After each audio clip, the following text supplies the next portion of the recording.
காந்தாரா படம் பார்த்து கற்றுக்கொள்ள வேண்டிய தமிழ் சினிமாவில் பெரிய பிரச்சனை பார்த்தீங்கன்னா பெரிய படம்லாம் வந்து ஓட மாட்டேங்குது, சின்ன படமும் வந்து வர மாட்டேங்குது, அதுவும் சரியாக ஓட மாட்டேங்குது.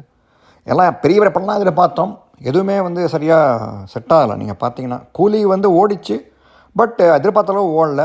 தக் லைஃப் வந்து செம்ம ஊத்தல் படம். அஃப்கோர்ஸ் கங்குவாவும் வந்து ஊற்றிக்கிச்சு போன வருஷம். ஸோ இது மாதிரி ஏன் காரணம்னு பார்த்தோம்னா மெயினாக வந்து ஹீரோக்கள் சம்பளம் அதுதான் வந்து மிரட்டிகிட்ருக்கு தயாரிப்பாளர்களை. இப்போ நீங்கள் கவனிச்சிங்கன்னா வந்து விஜய் அடுத்த படம் வந்து 250 crores சம்பளம் அப்படின்றாங்க. ஸோ முதல்ல ஆரம்பத்திலே நம்ம ஹீரோலாம் வாங்கிப்பாங்க, அவ்வளோதான். வட்டி கட்டிக்கிட்டே இருக்கணும். படம் வந்து சப்போஸ் 2 years ஆச்சுன்னா வந்து அது வட்டி ஏறினே போகும். ஸோ படம் முடியும் போது பார்த்தோம்னா அந்த வட்டியும் ஏறி இந்த முதலும் போய் அப்புறம் ப்ளஸ் தயாரிப்பு செலவும் கூடி போயிடும். ஸோ டெஃபினட்டாக படத்தோட வேல்யூ வந்து ஜாஸ்தி ஆகிடும், 300-400 கோடி ஆகிடும்.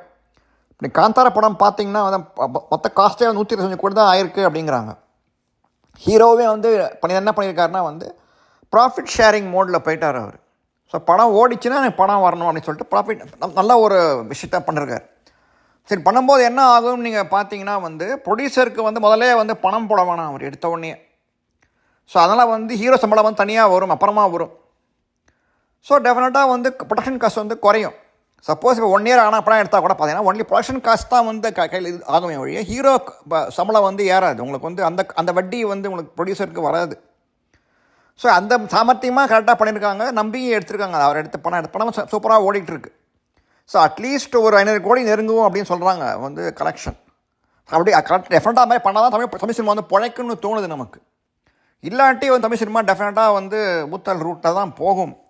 ஏன்னா இப்படியே போச்சுன்னா வந்து யாருமே படம் எடுக்க மாட்டாங்க. இப்போ நீங்கள் கவனிச்சிங்கன்னா வந்து பெரிய பிரபல டிஸ்ட்ரிபியூட்டர் திருப்பூர் சுப்பிரமணியம் பார்த்தீங்கன்னா சொல்லியிருக்கார், எல்லா ஹீரோவையும் வந்து சும்மா தான் உட்காந்துருக்காங்க வீட்டில், சும்மா வந்து பினாமி பேரில் படம் எடுத்துகிட்டு இருக்காங்க சொல்கிறாரு அவர். யாருக்குமே வந்து படம் இல்லைன்றாரு, ஏன்னா யாருமே ரெடியாக இல்லை. கவனிச்சிங்கன்னா ஏவிஎம் மாதிரி பெரிய ஹவுஸே வந்து எடுக்க மாட்டேன்றாங்க படம். ஏன்னா வந்து சம்பளம் ஜனங்க மாதிரி ப்ரொடக்ஷன் காஸ்ட் இந்த மாதிரி சினிமா அந்த மாதிரி இல்லைன்றாங்க எல்லாருமே. ஸோ அப்படிங்கிற போது அன்லஸ் தமிழ் சினிமா வந்து வீச்சுக்கிட்டு இந்த மாதிரி இப்போ ப்ரொடக்ஷன் காஸ்ட்டை வந்து குறைச்சிக்கிட்டு ப்ளஸ் சம்பளம் வந்து அப்புறமா வாங்கிக்கிறது, அட்லீஸ்ட் ப்ராஃபிட் ஷேர் மாதிரி மோடில் போனால் தான் வந்து படம் தமிழ் சினிமா பிழைக்கும்னு தோணுது. இல்லாட்டி டெஃபினட்டாக வந்து தமிழ் சினிமா வந்து டவுன் ஆகிடும், மற்ற சினிமா தான் வந்து டாமினேட் பண்ணும். ஒரு மாதிரி சூப்பர் ஸ்டார்ஸ்லாம் வந்து இப்போ ரஜினி தலைவர் தான் இருக்கார், அவருமே வந்து is not acting frequently. So அப்படிங்கிற போது சின்ன ஸ்டார்லாம் படம் ஓடணும் அப்படின்னு நல்ல சினிமா வந்து வரணும் அப்படின்னா அட்லீஸ்ட் சம்பளமாவது அப்புறமா வாங்கிக்கிற மாதிரி பண்ணணும். அட்லீஸ்ட் இது மாதிரி எடுத்த பெரிய சம்பளத்தை முதலே கொடுத்துரு அப்படின்னு சொல்லிட்டு படம் எடுத்தாங்கன்னா இப்போ எல்லா படமே வந்து ஊற்றிக்கிச்சுன்னா செம்மையாக வந்து எல்லாம் போண்டி ஆகி இண்டஸ்ட்ரியை விட்டே போக வேண்டியது தான். அதுதான் வந்து நடக்கிறது. அதுதான் வந்து காந்தாரா விஷயத்தை ப்ரூவ் பண்ணிருக்கார் ரிஷப் செட்டி.